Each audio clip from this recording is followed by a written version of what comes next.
it be? Oh, got it. You see the option? All right, so we're going to be recording our workshop today. So welcome everyone. My name is Liz Matson and I'm with Hanford Challenge. And today we're going to be talking about testing grout on Hanford tank waste. There's an open comment period out right now about a proposal to test treating 2,000 gallons of liquid tank waste to remove cesium and taking that waste off-site to grout it, to immobilize it. And so we're going to be talking about that proposal and some of our concerns with it. And just for a big picture, a friend recently shared a metaphor that I think is helpful to think about Hanford, where we're doing all this cleanup, there's a lot of waste to deal with, but ultimately we're building basically a time capsule that's going to be releasing this waste over time. And the public has a role in determining what's in this time capsule and where it goes. And logistically, there will be multiple time capsules. It's not just one. But when we're talking about the tank waste, it's helpful to think about it that way. What form do you want the waste in? Where do you want it disposed? And for this comment period, they're looking at off-site treatment and off-site disposal. So taking this treated liquid waste off the Hanford site, there's a bunch of different options that they're looking at, but primarily treating it in Richland, immobilizing it in grout in Richland, or it could be sent to Tennessee or Texas or Utah, and then would be disposed in a shallow land burial in Texas or Utah. So we'll talk about the background of the comment period, what some of our concerns are, some suggested comments for you, and then we'll open it up for Q&A. So I'm going to turn it over to my coworker, Mia Burke, who's going to kick it off. Okay, so Hanford's tanks are located in the center of the Hanford site on the Central Plateau, and they're grouped together in what are called tank farms. The single shell tanks were built between 1943 and 1964 and are now decades past their design life. The photo on the right shows the single shell tanks under construction, and after they were built, they were covered with soil and buried underground. There are a total of 177 underground tanks that contain between 54 and 56 million gallons of high-level waste. And there are two types of tanks at Hanford. So there's single shell tanks and double shell tanks. And the main difference between the two is that the single shell tanks don't have a secondary steel liner. And so they're more prone to leak. And as you can see, these tanks are huge. They're the size of a basketball court and taller than a two-story house, or about 49 feet tall. Inside the tanks, the waste has separated into different consistencies. And so towards the top of the tank, you'll find a supernate or liquid portion of the waste. And this is sitting or resting on top of a layer called salt cake, which is basically a large block of solid salt. And then below that, you'll find interstitial liquid, which is liquid that has fallen out of the salt cake layer and is falling down towards the bottom of the tank. And at the very bottom of the tank, you'll find a sludge layer, which is the consistency of peanut butter. So the test bed initiative, which is this comment period, is proposing to grout the supernate or liquid portion of the tank waste. And phase 2 of the test bed initiative, which is addressed in this comment period, would test grout on 2,000 gallons of liquid tank waste taken from tank SY101. While we haven't disposed of any of Hanford's tank waste yet, there are various places being considered for disposal. There is the integrated disposal facility on the Hanford site and located in the Central Plateau. It is a large landfill with a liner and a leachate collection system. And the integrated disposal facility may accept vitrified low activity waste. There is waste control specialists in Texas, which is an off-site facility that may accept grouted low-level waste. And it is one of the proposed facilities for the test bed initiative grouted waste. However, if waste control specialists or another offsite disposal facility changes its mind and decides that it won't accept Hanford's tank waste, then it would create an orphan waste stream, meaning waste would remain on the Hanford site until an appropriate disposal option is found. A geologic repository to store the high-level waste is still up in the air, and Yucca Mountain is no longer an option. So while we're waiting, the waste must be kept in interim storage on site. Another place where the tank waste could be disposed is inside the tanks themselves. Under the tri-party agreement, the Department of Energy must remove at least 99% of the waste in every tank on site, or at least as much waste that can be removed based on available technology. And this has occurred with Sea Farm tanks on the Hanford site, where the Department of Energy left 700,000 gallons of waste in the Sea Farm tanks. And we're concerned that DOE will grout the tanks with the waste still inside and leave them in place forever. Finally, there's waste that has leaked into the soil, and there's still no decision about what to do with this waste or how to treat it, remove it, and dispose of it safely. Remember the time capsule Liz talked about in the introduction? Think about where this waste is going to end up. We have a large landfill on the Hanford site, off-site facilities, a non-existent geologic repository, waste abandoned in the tanks, and waste leaked into the soil. Part of your role as members of the public is to weigh in on where this tank waste should go. And now Liz is going to talk about vitrification and grouting of the tank waste. Thanks, Mia. So in the context of grout and Hanford, grout isn't a new idea to bring to think as a disposal pathway for tank waste, something that's been looked at for a long time and trying to figure out what do we do with this tank waste? How do we immobilize it so it doesn't spread in the environment? The current plan is to vitrify it or immobilize it in glass at the waste treatment plant. However, the waste treatment plant was never designed to treat all of the tank waste. It treats about half of the waste. And so there's this other half of the waste that they're saying, what do we do with this? There's an assumption that it would be vitrified, but they're looking at grout as another option, fairly aggressively, trying to see, like, can we use a grout, and talking about how it will be faster and cheaper to do it that way and get the waste out of the tanks faster.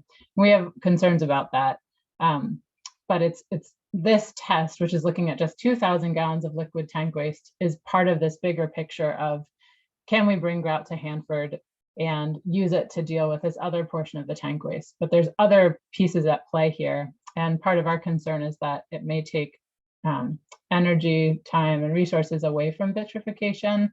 And there's concerns we have because in the past, they've tried to bring grout to Hanford and it's failed.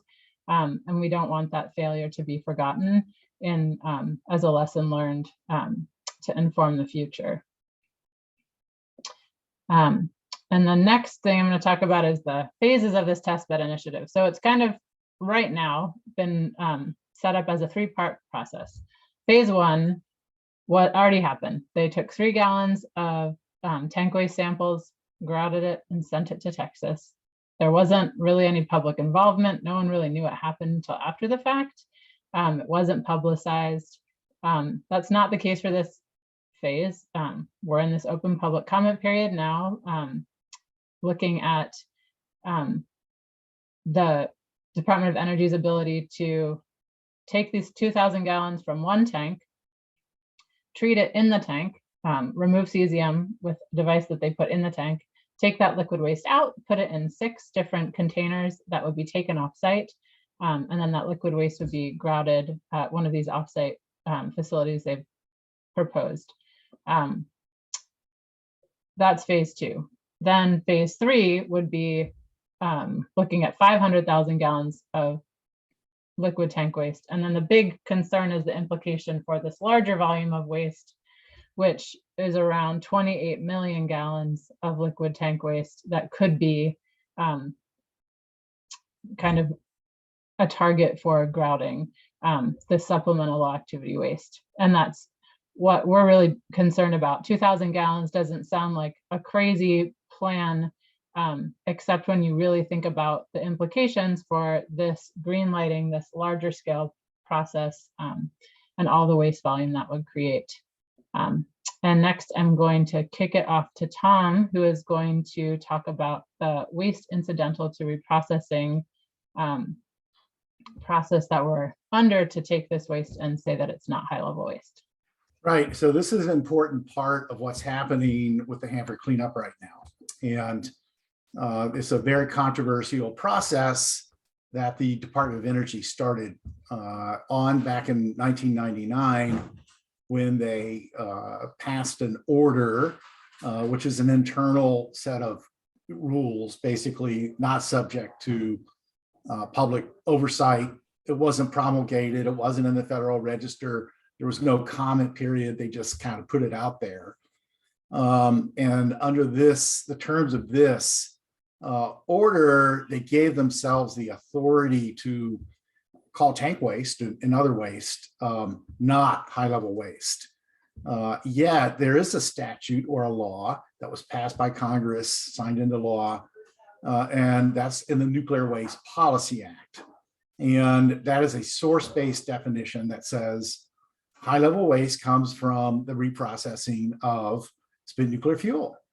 And the DOE order, which they have called WIR, Waste Incidental to Reprocessing, is their method or their process for how to go about calling high-level waste or tank waste something else. And so that's what they're trying to do here. They're using WIR as well as on the sea farm tanks where they want to put concrete on top of waste there. They're trying to use this, this method, this internal rule. Well, this rule was challenged by Natural Resources Defense Council and Snake River Alliance and the Yakima Indian Nation. I was part of that as well back in 2002. And a federal judge agreed with the plaintiffs that this WIR process was contrary to the federal law, and that it was, that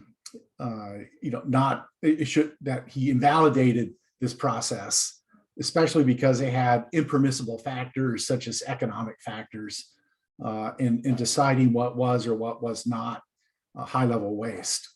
So in response to that, Congress changed the law, but only for 2 states, South Carolina and Idaho, and the process for WIR kind of stayed the same for Washington, but a Ninth Circuit Court of Appeals overturned it and said it wasn't right for for litigation. Well, rightness is coming now as the DOE is planning to implement this. So we are objecting to the fact that the department is using a flawed process to relabel tank waste. We think that they're overreaching, that there was a good substantial basis to begin with for WIR, which was lightly contaminated or incidentally contaminated materials. Obviously you don't have to call everything high-level waste, but the statute says it's really up to the commission, meaning the Nuclear Regulatory Commission, to make this determination for a third party oversight for this, to say that high-level waste can be turned into low activity waste, for instance. So this is something that we're very worried about, is that there's a lot of overreach going on through the department in using this process. And another one that they'd like to use called the Federal Register reinterpretation. All of this, which we think just leads to, instead of vitrifying this waste and disposing of it in a deep geological repository, then they would use concrete. In this case, they want to send the concrete waste offsite, but maybe in the future, they'll also use it to leave it on the site. So Liz, I'll kick it back to you and we'll see what questions come out of that later. Yeah, thanks, Tom. The WIR process is tricky, so thanks for explaining that. So next, I have some really boring slides for you, But we are still in process of finalizing our comments. We have a comment guide for you. We have some suggested comments for you that we'll go over after I go through some of our comments, which are, we have more comments than we're suggesting for you. But obviously feel free to make the comments that speak to you or that make sense to you. And we will be sharing our comments as soon as they're ready to distribute, in addition to some technical comments that we had Marco Kaltofen prepare for us. So the first comment we have is the use of WIR is contrary to law, and Tom just went over that. There's also a footnote, footnote 7 in the draft document that suggests that no waste is high-level waste, and we're asking that DOE remove that footnote from the WIR. We're talking about the fact that there's more analysis needed. So since this is a very limited test, 2,000 gallons from a specific tank, it doesn't speak to the full picture of the scale-up implications that we're talking about. And so we're just making it really clear that conclusion should not be drawn from this and applied to the future beyond the scope of this 2,000 gallon test. The next issue, Mia talked to a little bit around disposal. So there is a concern that because offsite disposal is the only option, the only scenario they really looked at here. They looked at offsite disposal in Texas and Utah, but they didn't look at disposal on site at the Hanford site, which we think really should have been looked at as well. Maybe not for this 2,000 gallon test, but possibly more for the bigger picture. What waste goes through a grouting process and ends up as orphaned waste or bounces back from the facility we wanted it to be disposed at, and then ends up ultimately getting disposed at Hanford. And because the waste volumes increase with grouting, that becomes a bigger concern as we talk about these larger volumes of tank waste that the U.S. Department of Energy is looking at using grout to immobilize. The next point is that part of the WIR process is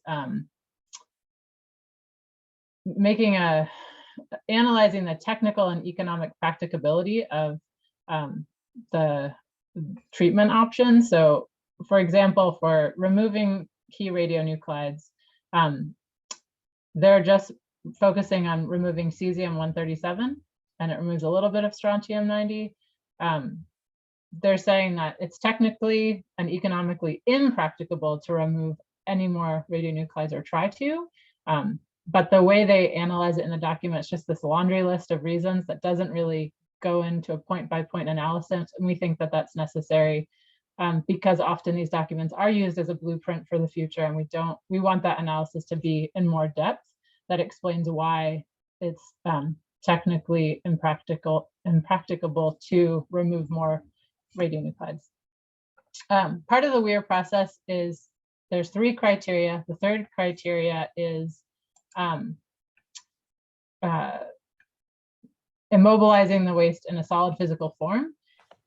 Because there are some chemical constituents in the liquid tank waste that have shown to interfere with grout setting, we're concerned that since the plan involves taking this liquid waste, shipping it offsite to be treated, until it's in that solid physical form, it seems like it's still high-level waste. You now have high-level waste offsite at a commercial facility, and what if the grout doesn't set? Now, is that still high-level waste? At what point in the solidification does it become something other than high-level waste according to their interpretation? So it just seems like there's some questions there that need to be dealt with in more detail. We have a general point about treating Hanford waste on site, which we have an entire web page devoted to this point on our site that we share in our Say What guide. We do not think Perma-Fix Northwest should be used to treat Hanford's tank waste, to grout the waste. And we also have concerns with it going to another facility, shipping liquid waste around the country. It just seems really not worth the risk of the transportation risks of an accident. The last point here is key radionuclides. So they're really just focusing on cesium-137. but we think there are other key radionuclides to look at also, which DOE does acknowledge they're key radionuclides like technetium-99 and iodine-129 that are dangerous for a really, really long time. We just think there should be more consideration to remove those as well. Offsite impacts deals with, one thing that we noticed in the document is that it deals with the part of this test that happens on the Hanford site and the criteria for like what kind of waste these disposal facilities can accept, but it doesn't really talk at all about what happens to the waste being treated at these commercial facilities. So it's a question to us because Perma-Fix Northwest is in a residential community. It seems like they should be really looking at what are the impacts of bringing this liquid high-level waste until it's solidified according to their criteria into this community, if there was a transportation accident or if there was an issue with it being treated there. Also think implications for the future when you have larger volumes of this waste. What are those offsite impacts? And they need to be looked at. Another point is worker protection from chemical vapors. We've been long champions for workers being on supplied air around toxic chemical vapors to protect them from short and long-term health consequences from toxic chemical exposure, and that's not dealt with at all in this document, and it wasn't dealt with in the environmental assessment either, which was the document that came before the WIR that did not go out for public comment. So we're making that point again. They also use some reports and kind of share some misleading conclusions about what some other reports and entities have said about grout. And their footnote says the reports speak for themselves, which what we quote from the reports, and depending on how you read them, they tell different stories. We also say that they should do an environmental impact statement to look at this bigger picture of treating tank waste with grout as a disposal medium. So these are our suggested comments, and you feel free to go with more, but we tried to pick just a few. So this is the first one that Tom talked about, an NRC determination, not a WIR determination, that we think having independent third-party review and authorization through the NRC would be better than the current situation where they are they're reviewing the WIR process. The next point is not to send waste to Perma-Fix Northwest. We have a lot of concerns about the safety record of Perma-Fix Northwest and have a lot of information about that. We have an entire report written on it if you want to know more about that, and that's also linked to our Say What guide. The third point is just keeping the focus on vitrification. I think we're not alone in worrying about the focus on grout, and this enthusiasm for grout right now could be drawing money, energy, interest, and momentum away from glass, and we're worried about that.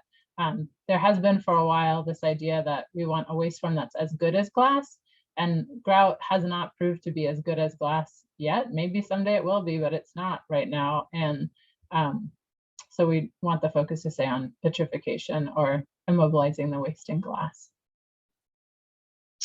And then the last point was just not to scale up the conclusions. So we're just looking at this limited tiny picture of trying out grout.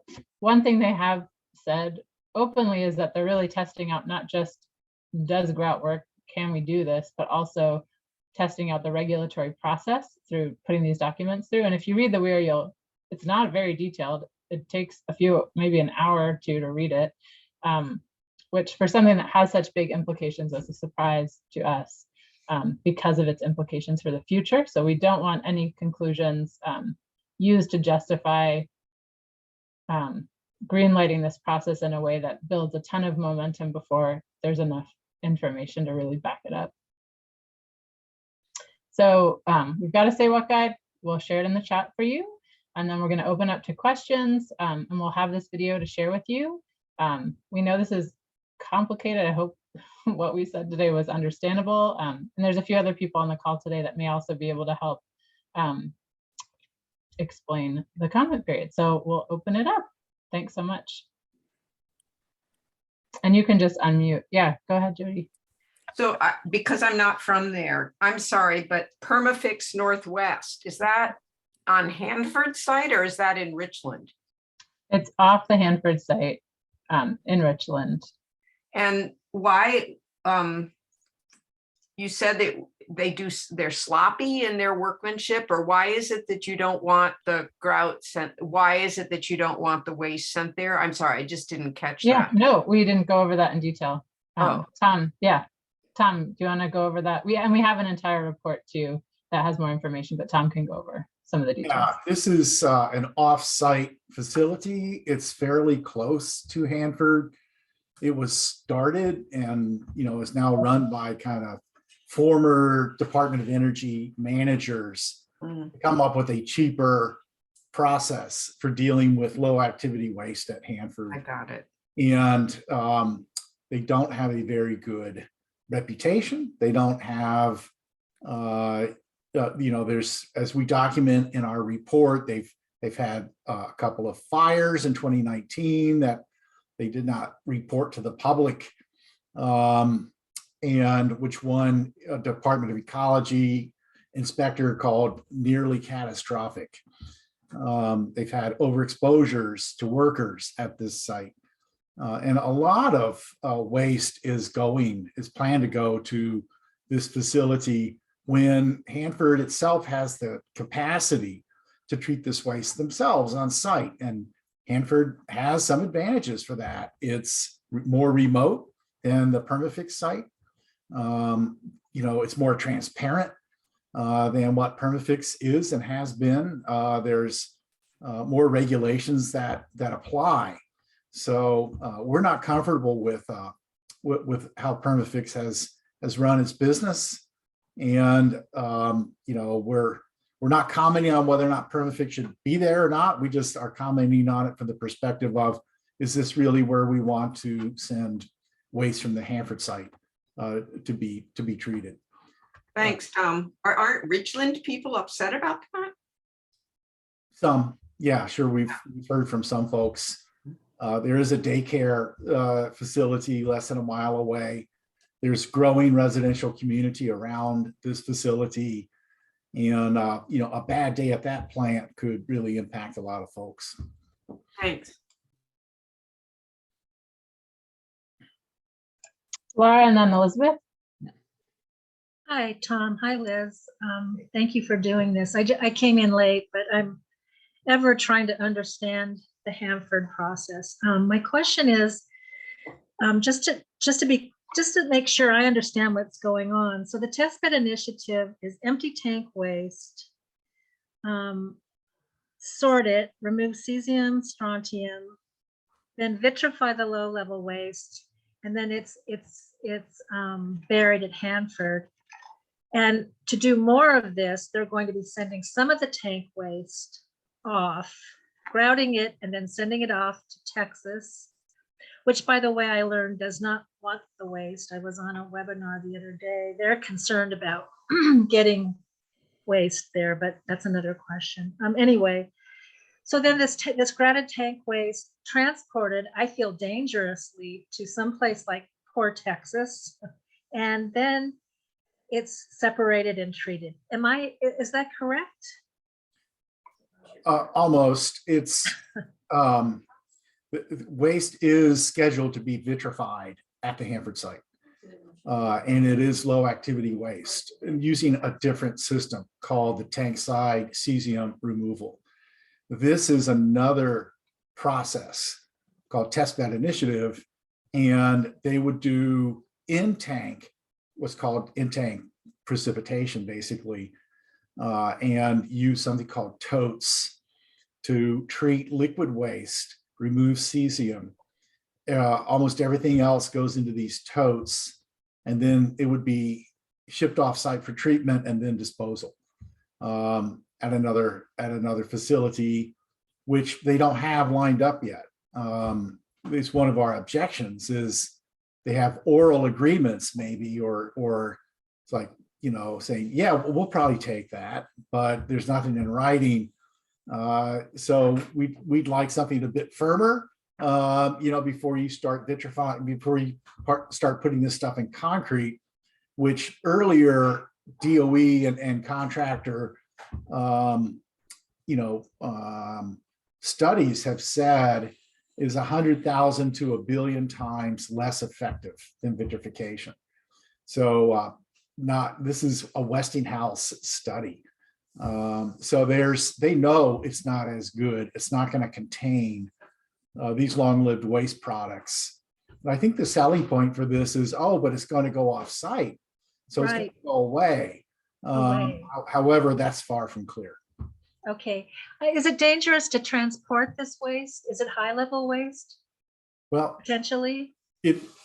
Technically, it's high-level waste as far as we're concerned. Yeah. But once they remove the cesium, the gamma radiation field will no longer be there, which is what cesium produces. So the external radiation dose is not there. So from that perspective, it's not dangerous. However, if there's an accident or this stuff spills, you do have other long-lived wastes like technetium-99 and iodine-129, which you don't want getting into the environment because they have very, very long half-lives. Yes, you want to be careful with this stuff.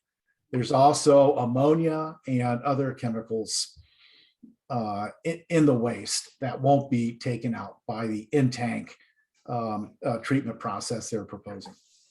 Okay, thank you so much. Sure. So Tom or Liz, so in terms of these commercial facilities, whether it's Perma-Fix Northwest or the people in Texas, are they under the same supervision by the DOE as Hanford is? I mean, since they're dealing with all this nuclear stuff, who is regulating them? It's a great question. And the answer is that for Perma-Fix Northwest, it's not under the Department of Energy's oversight. It's just, they send it over there, and the Department of Ecology and the Department of Health share oversight responsibilities at Perma-Fix. But our report talks about how that's not working so well, and that a lot falls between the cracks. One other thing about Perma-Fix is they don't have union labor there. Hanford workers on site are unionized and well-trained, know how to raise concerns, know when to stop the work. That's not the same at Perma-Fix. They don't have the same rights and the same protections. So it's another reason, that we're concerned about using a place like Perma-Fix to conduct these kind of waste treatment activities. In Texas, it's under the oversight jurisdiction of the Nuclear Regulatory Commission and not the Department of Energy. Okay.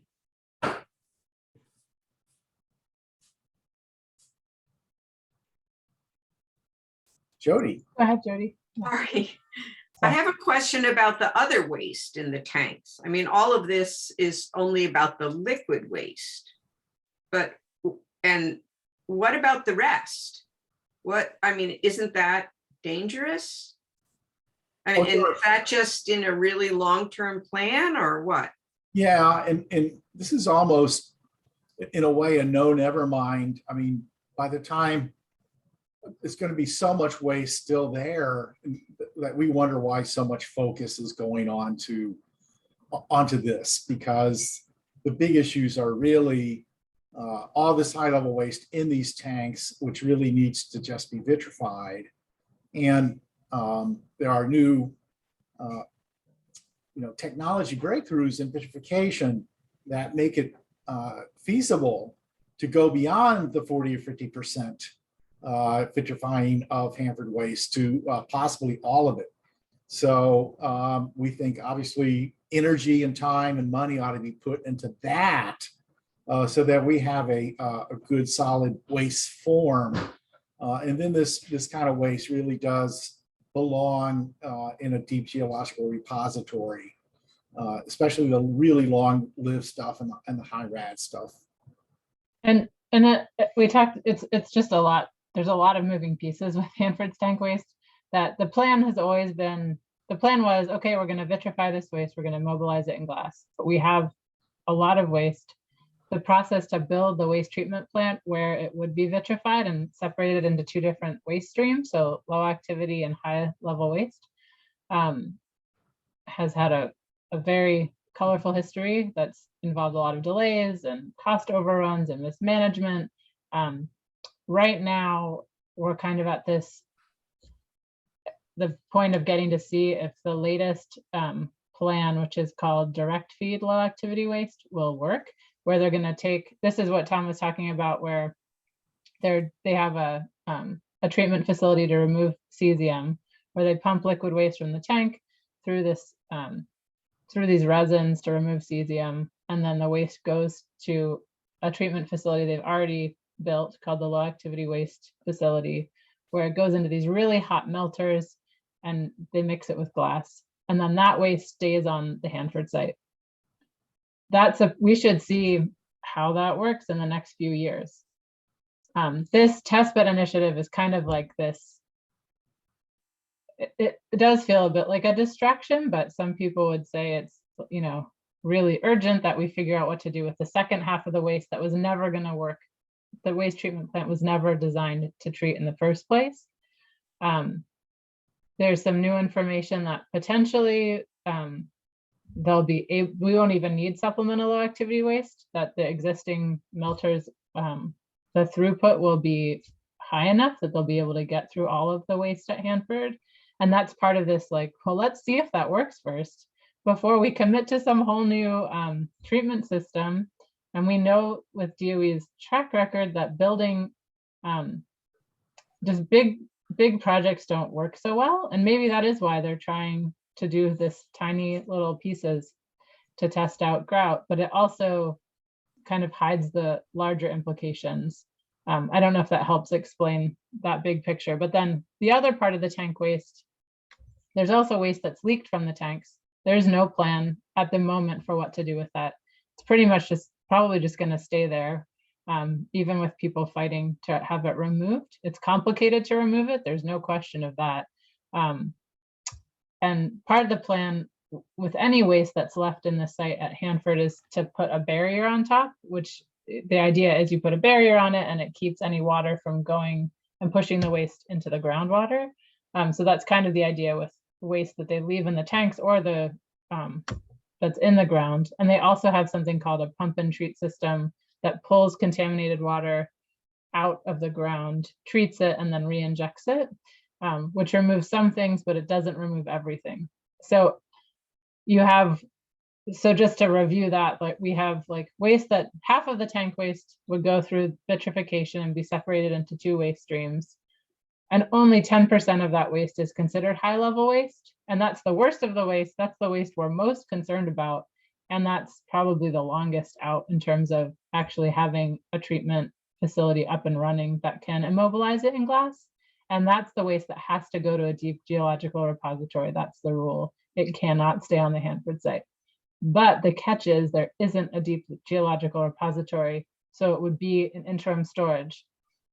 And Jeff might know, and Tom might remember, I think they even have, I know I've seen a walkthrough of that facility or like a diagram of what that on-site storage facility is for this high level waste that hasn't even been made yet, or the high level waste glass. I don't know if the facility exists, but the idea is it's basically sitting on site while we wait for a place to put it.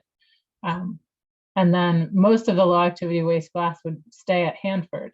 So the concern is if they go ahead with grout with this idea that it would all go offsite facilities say, no, thank you. It bounces back to Hanford. Another part of the grout problem is in some reports, like I think it's in the system plan, compared to glass, the volume of waste you're dealing with quadruples. So if you have 100,000 gallons of glass, you have 400,000 gallons of grout. which it makes that's a bigger deal when you're thinking about where is this going to be disposed, if it's on-site or off-site. And proponents of grout and off-site disposal are saying, this is awesome, let's get all this, that's more ways to get off-site, except it's just not a certain, there's no certainty with that scenario.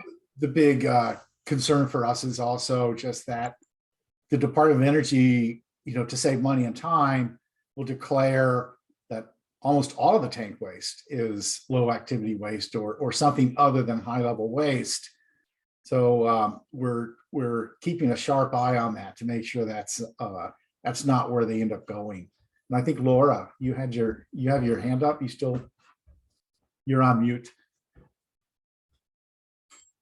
No, I'm good. I just need to take my hand down. Oh, okay. Thanks.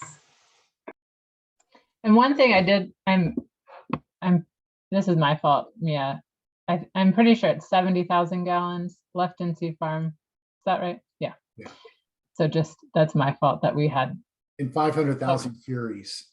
Yeah. So it's still a lot of, yeah. There's still a lot of waste left in those tanks, and those tanks have not been closed. So that's another piece of the story. The test bed really doesn't have anything to do with, but it's just part of the tank waste treatment story is tank closure. Once they finish retrieving the tanks, they say, we're done, we can't get any more out. Now we're going to fill them with grout and walk away and put this cap over to keep rain from pushing it down, and the federal government will take care of the site forever. It matters how much waste they leave in these tanks. So we're also, it's more just a side issue of saying, don't close tank farms yet. There's no urgency to do that right away. And we don't want that waste left in those tanks. We want to remove more waste from the tanks if we can. Leaving it in the tanks isn't a great idea. Did you have a question, Elizabeth? Yeah, a couple of things. One is there, because Texas is going to get a whole bunch of this crap if they don't watch out. And are you in solidarity with any groups over there, any environmental groups who are even aware of what's coming towards them? Or I'm just thinking, on the one hand, it's great to have this all in one place because the attention can be focused on Hanford, that's where it is. But the minute they start piling it out to all these other little places, it's very hard to keep track of everything. I mean, that might be part of the solution for them, but just in terms of groups like Hanford Challenge who are in Texas, who may not want this stuff, whose voices would also help ours in terms of this test. That's one thing. The other thing is, what about WIP? Is any of it going there or no? No, it's WIP there's actually an agreement in the WIP law that it can't take tank waste. So tank waste was off limits for WIP, which is a New Mexico site for plutonium, basically. And as to your first question, yeah, there are other groups that we're in touch with, the Alliance for Nuclear Accountability, which is a network of groups, Southwest Information Center down in New Mexico, and they have members in Texas. And so, yeah, and of course, NRDC has a very close watch on what is happening at this Texas facility. Yeah. What's interesting is how the oil and gas industry in Texas is quite worried about this facility, WCS, Waste Control Specialist, because they're afraid that a leak from that facility could contaminate their oil and gas reserves.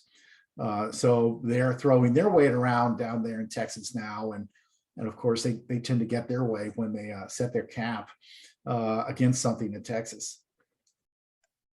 And I don't know if you can talk to this, Jeff Burritt's on he works for Oregon Department of Energy, and was explaining some of the Texas conundrum about DOE.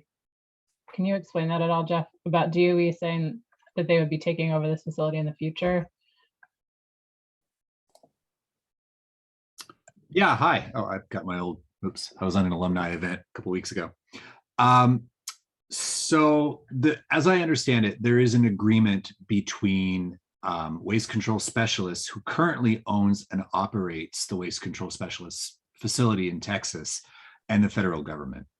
Waste control specialist has a kind of landfill within a landfill at their site. It's called the Federal Waste Facility. And it accepts only federal waste from around the country. And the government has agreed to take title and long-term stewardship responsibility for that landfill once it's been filled up and closed. So providing some long-term certainty there. I think the conundrum you're talking about there, Liz, is if I consider it to be like a federal facility in waiting. If someday the government is going to own it, but it doesn't own it yet. And so if it is one day going to be a federal facility, shouldn't you then apply the same transparency criteria and review of any decision to dispose of things there at the same criteria as you would if you were disposing at a federal facility like Hanford? Thanks, Jeff. Yeah, I don't know if that helps Elizabeth, but it's a lot of moving parts. So and I don't know. Yeah, go ahead. one last question was, because, you know, with the whole Hanford thing, once the corporations, you know, every time a new corporation took over, nobody could remember or had kept the records for where various Westinghouse waste went versus, you know, rocking whatever waste. Is there a centralized permanent group that's going to be recording and keeping track of where all this grout is going? And do you know what I mean? Like, because people walk around Hanford and half the time they don't know what's underneath them because the records for that period of time from 50 years ago, nobody's got anymore. And so this kind of thing, like in 60 years, who's going to know where all this grout went? Or that's a question. I think in the processing days, they did play a little loosey-goosey with some of the records. Since the facility has been in cleanup, they've gotten a lot better about it. So I'm not worried about, you know, future waste disposal, and they do have some pretty good records actually that they've managed to put together. There's something called the SWID, solid waste inventory documents, and I don't know if I got that exactly right, but you know, they're you know, they've made some efforts to even bring old timers together and, you know, get them to reminisce about what went where. And of course, they're doing sampling and whatnot. So, you know, I think that was more an artifact of the past as opposed to something to worry about for the future.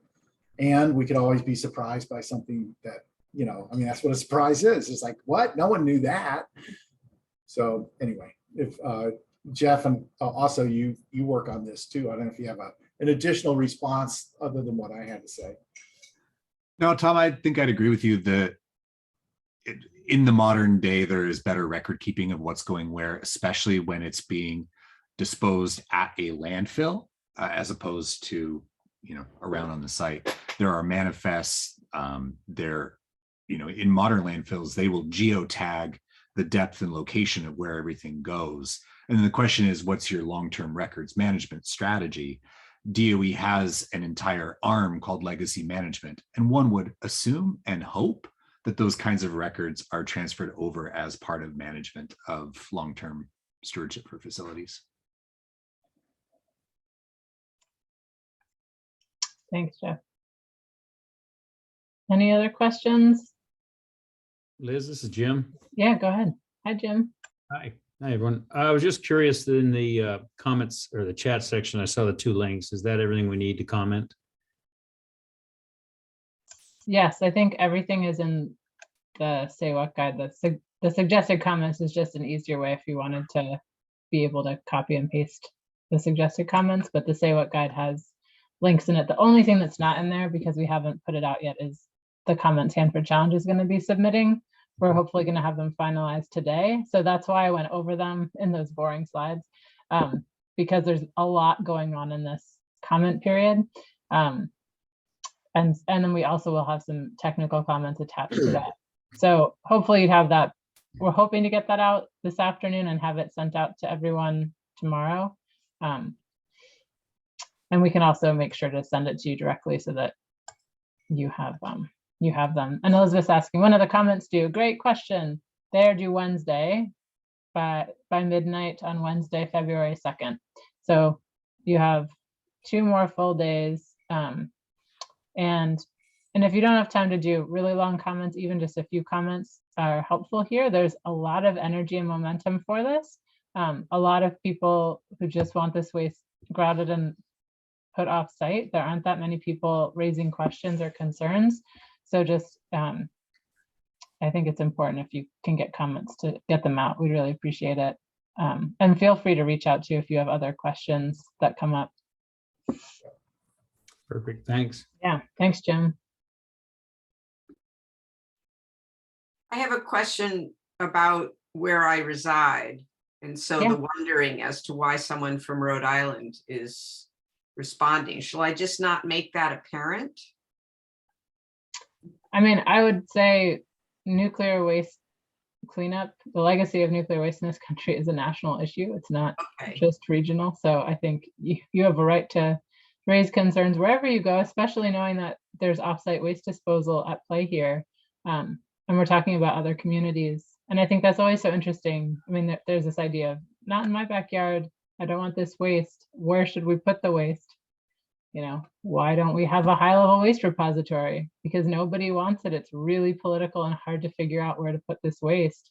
So I think having, showing that this is something that attracts national interest is important.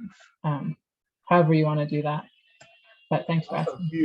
Huge price tag for dealing with this waste. So everyone who pays taxes definitely has standing to comment.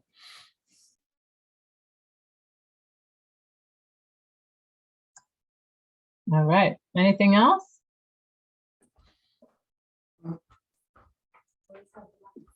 All right. Everybody, Yeah, thank you so much for coming today. And we'll share the recording as soon as we have it up. If we can, we'll get a email out this afternoon with our full comments, with technical comments and this recording so that you can send it out, Jody, if you want. And we really appreciate it. And I want to just shout out to Jeff. Thanks for answering some questions too, and being on the call.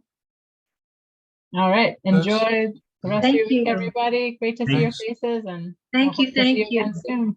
Thank you, everyone. Thanks, Tom. Bye. Bye.